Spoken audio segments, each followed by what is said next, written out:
Или в рай душе, или в ад. Явился мне помощник ко спасению.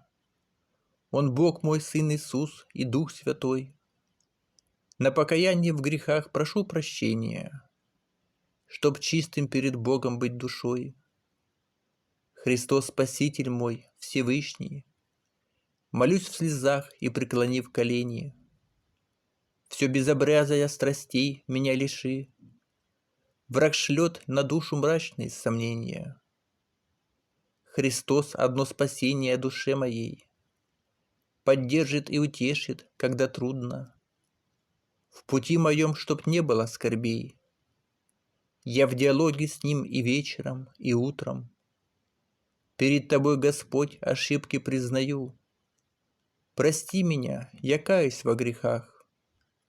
Я всей душою чувствую вину. Решать Тебе или в рай душе, или в ад.